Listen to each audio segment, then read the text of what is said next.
Delhi Capitals తమ IPL చరిత్రలోనే highest టోటల్ను chase చేసింది. రాజస్థాన్ రాయల్స్తో నిన్న జరిగిన హై స్కోరింగ్ థ్రిల్లర్లో 7 వికెట్ల తేడాతో విజయం సొంతం చేసుకుంది. ఢిల్లీ ఓపెనర్స్ కేఎల్ రాహుల్ పాతుం నిశంక చెలరేగిపోవడంతో 225 రన్స్ టార్గెట్ను ఢిల్లీ మరో 4 బాల్స్ మిగిలుండగానే చేజ్ చేసింది.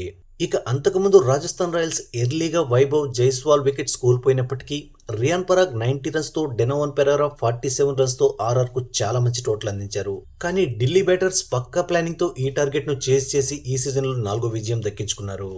ఇక మ్యాచ్ పూర్తయ్యాక పోస్ట్ మ్యాచ్ ప్రెజెంటేషన్లో ఆర్ఆర్ ఓటమిపై కెప్టెన్ రియాన్ పరాగ్ ఏం చెప్పాడంటే, ఈ పిచ్ పై 200 రన్స్ పార్ స్కోర్, మేము దానికన్నా 25 రన్స్ ఎక్స్ట్రాగా చేశాం. సో ఈ టార్గెట్ ఈ పిచ్ పై సరిపోతుందని ఎక్స్పెక్ట్ చేశాను.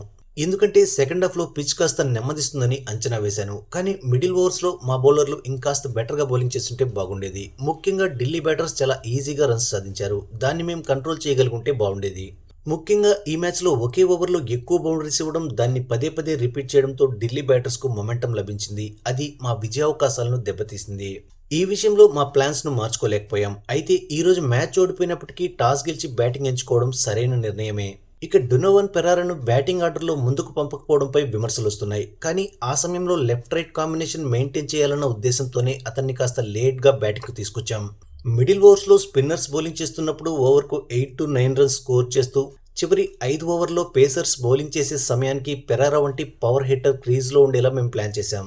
దానికి అనుగుణంగానే అతన్ని కాస్త లేటుగా బ్యాటింగ్కు పంపాం. అంతే తప్ప దీంట్లో పెద్దగా ఆలోచించాల్సిందేమీ లేదు. ఇక నా ఇంజరీ విషయానికి వస్తే ఇది హ్యామ్స్ట్రింగ్ ప్రాబ్లం. అయితే ప్రస్తుతానికి ఇది పెద్ద ప్రాబ్లంలా అనిపించడం లేదు. పైగా మాకు నెక్స్ట్ మ్యాచ్కు ఇంకా వారం టైం ఉంది. కాబట్టి ఈ లోపల కోలుకునేందుకు అవకాశం ఉంటుంది. ఇక తన బ్యాటింగ్ ఫామ్పై వస్తున్న విమర్శలకు రియాన్ పరాగ్ కౌంటర్ ఇచ్చాడు. ఇటువంటి విమర్శలకు సమాధానం చెప్పాల్సిన అవసరం లేదు. టీంకు 2 పాయింట్స్ అందించడమే నా మెయిన్ టార్గెట్. అంతే తప్ప టీం ఓడిపోయినప్పుడు నేను ఎంత స్కోర్ చేసినా అది వృధాగానే పోతుందంటూ చాలా ఎమోషనల్గా రిప్లై ఇచ్చాడు.